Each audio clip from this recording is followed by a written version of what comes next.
Hey, hey, friends and revolutionaries. Here to take a look at the last, the last of my NECA Player Select Resident Evil Archive figures. Not the last NECA figures, mind you, we still got a few more of those to take a look at. But the last of the Resident Evil Archive figures that I have. And we're going to go out with a big one.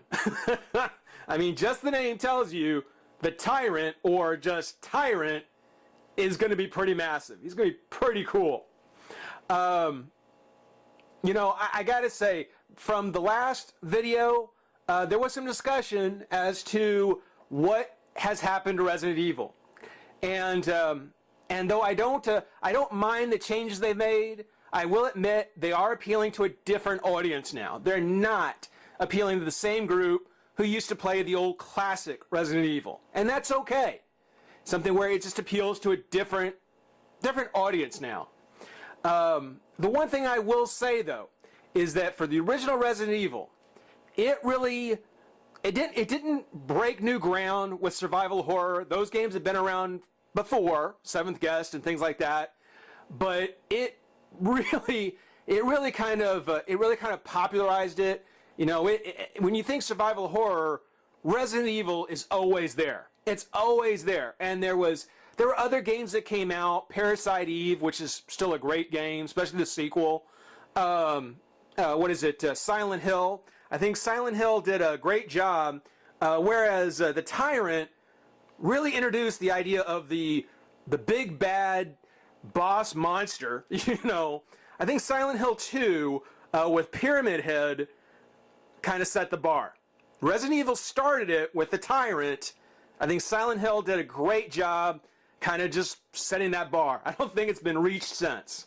To me, Pyramid Head is still the ultimate survival horror monster to date. It makes me wish that NECA would get Silent Hill. I mean, I've seen the Pyramid Head statues. I'd like to see NECA do the figure. That would be very cool. But we're not talking about Silent Hill. We're talking about Resident Evil. And as I said, we're taking a look at Tyrant. So impressive. So cool.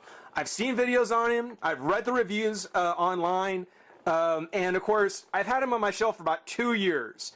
And the most striking thing about the figure when I got him was the fact that his legs are separated. There's assembly required on his legs. I mean, that is a big torso right there. That's a big guy right there. But add to the fact that there's another 2 inches, 2.5 inches worth of leg that's going to be added to this. Oh yeah. I can't tell you how glad I am to get the chance to finally get him open. Finally. Same Resident Evil packaging that we saw on Hunk. Other figures that were in the set, of course, the Chris, which I'm still missing, the Lickers, the Zombies, Jill, got both Jills, Lab Coat Zombie, Hunter, Hunk, Crimson Head, and now finally Tyrant. All very cool, and I can't wait to get Chris so that I will finally have the complete lineup of all the figures, except, well, Crimson Head too. Chris and Crimson Head are the 2 that I'm missing. Maybe I'll get them by next Halloween. But of the figures I have, of all the ones I've had stacking up, Tyrant's the last.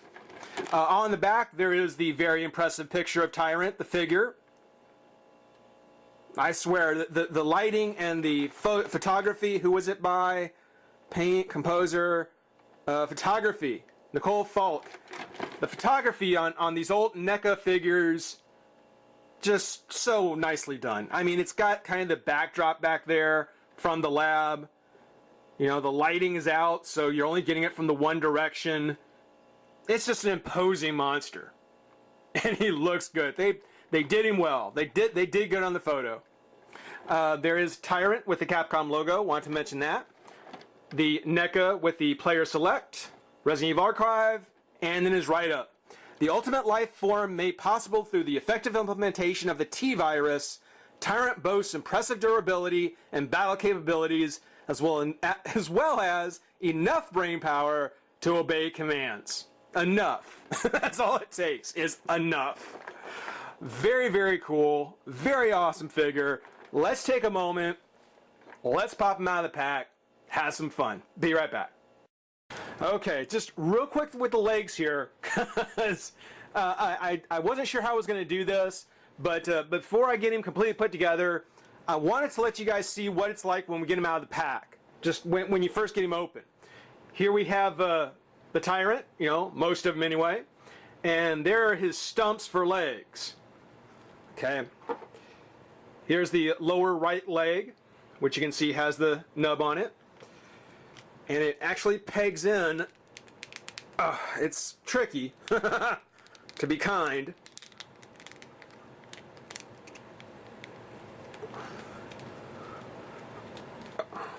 Come on now.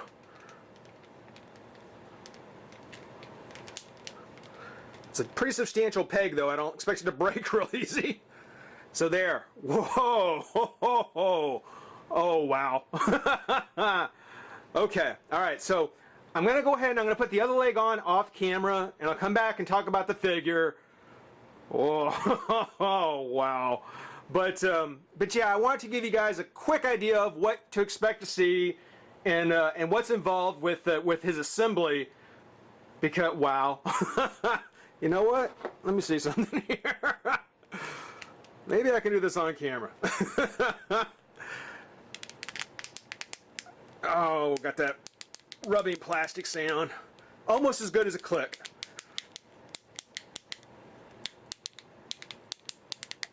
Okay. There we go. Whew. Okay, yeah. Oh, wow. Oh, wow. Oh, that is awesome. I'll tell you, there are very few figures. Look at that. That is just so cool.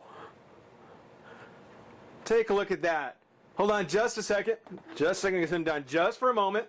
Okay, he comes with a base, which I left in the other room. But yeah, it's something where oh, it's something where there are very few collect and connect figures. Oh, he actually stands up on his own. Let's see him zoom out a bit. Wow.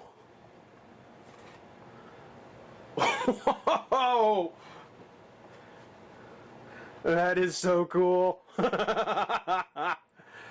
are very few collect and connect figures that are like really, really impressive. I mean, there's some that are pretty good. Giganta is a good one. And Tyrant isn't really a collect and connect figure, but for his size, wow, this is just so cool. It's something where, you know, his body paint, you know, the sculpt, the color of his plastic, it's all kind of this kind of grayish kind of color. I don't know if they were trying to go through kind of a zombified, pasty kind of color, but it does have this kind of gray with this kind of cracked skin on it. You see kind of the blood underneath. All these cysts and boils and, you know, other very unappealing things, you know, just covering the upper top of his torso. The exposed heart. And that face. It's just, that's a rather reminiscent Freddy Krueger face, if you ask me. Wow. That is just a really, really great figure. That is so cool. You know, it has all kind of the other unappealing, you know, kind of biological nastiness come to expect from Resident Evil figures. Got part of his elbow popping through his skin there. You know, the whole concept was the Tyrant wasn't really ready. You know, was still in that vat when Wesker let him out. Just so cool. Oh, it's so cool. Now I will say, when it comes to the figure, I mean, just give you guys a look at it. I mean, he does stand on his own. He did. You were here. You saw it. But he does have his base, so let's go ahead and put him on that. I think that'll settle a lot of problems. Let's see here. There we go. And though, I mean, as far as posing go, or as far as display goes, just like Hunk, just like Jill, just with like pretty much any other figure that's from this set, you know, he's going to look really impressive on display. I mean, he's huge. I mean, he's huge. I mean, hold on a second. Hold on again. Okay. I was totally unprepared to just kind of go with this, but I'm going to bring in Hunk from the last review and let you take, which admittedly they weren't in the same game, but just to give you an idea on scale, I mean, that is just huge. That's massive. I mean, that is so cool. That is so amazing. But as I was saying, as far as you know, posing on display, having on your shelf, the Tyrant, like all the other figures from this series, is really impressive. I mean, it does the job. It is just so cool. But as far as, you know, being an action figure, you know, really having some, you know, play value to it, this is old school NECA. This is, you know, not what we get over the past couple of years. I mean, it certainly has the full ball joint, and let's get Hunk out of the way. It's got a full ball jointed head. And I got a little piece of vein hanging down here. Oh, wow. But yeah, I got a full ball jointed head. Shoulder comes up, comes out. So I got fairly nice range away from the up torso. No elbow, no twist at the hand. So this is all a solid piece. Now, if they were concerned that the hand may be too heavy, he's almost got kind of a, oh, and the and much like the hunters, yeah, you can actually spread the fingers apart. That's kind of cool. But yeah, whether they were concerned that the hand might be too heavy for a joint at the elbow, a twist at the wrist still would be appreciated. That would have been nice. The other arm, well, if you don't put joints on one, why bother putting it in the other? So it does come out and out, up and out like this. The torso, you would think, from the way it looks, has a ball joint, but it's pretty much just a twist. So you can get them from the side, you get it straight forward. You know, that the twist is in the upper part of the torso, not at the waist, not in the legs, because of course the only articulation in the legs is where the two parts came together. The thigh, which I'm going to show you this nastiness right here, and then the lower calves and feet, still riddled with exposed veins and everything else. Amazes me how, with all that innards hanging out, that it would take that rocket launcher. Well, I guess not. I guess I'm not surprised. The Tyrant is just, whoo.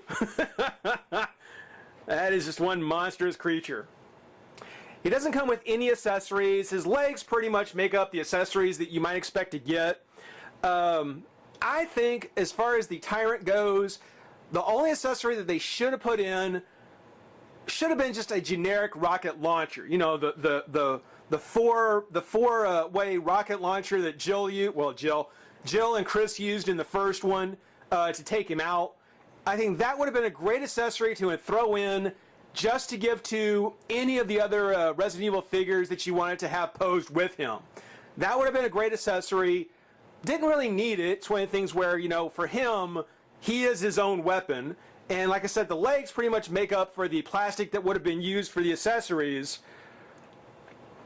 But I think the Tyrant kind of, I think that rocket launcher kind of goes along with Tyrant as being just an iconic kind of moment. and I don't think Hunk's head goes high enough up. I don't think his torso leans far enough back. Here we go. Just doesn't know what's coming. That is just so cool. Yeah, so, you know, much like with all the other, just like with all the other Resident Evil figures that have come out, you know, Tyrant certainly passes the sculpt test. Would be great to kind of see them revamp these, get a little bit more of the articulation, and maybe even throw a few more accessories in, particularly for some of the more iconic characters and the iconic moments. But still so very cool. Just another close-up look at him.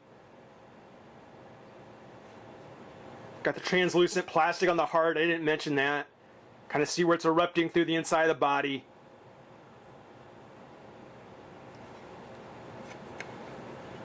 Oh, just totally cool. And a perfect kind of figure, again, for simply display. I think that, what was it, Palisades did a Tyrant figure as well. I think theirs was a little bit more on as far as with the articulation, but you're getting a NECA figure. You know, you kind of expect it's going to be for looks, and they did a great job. So I've got no complaints for what it's supposed to be. Hope everybody enjoyed watching. Rate, comment, subscribe, join the revolution. We'll see you again soon. Bye bye.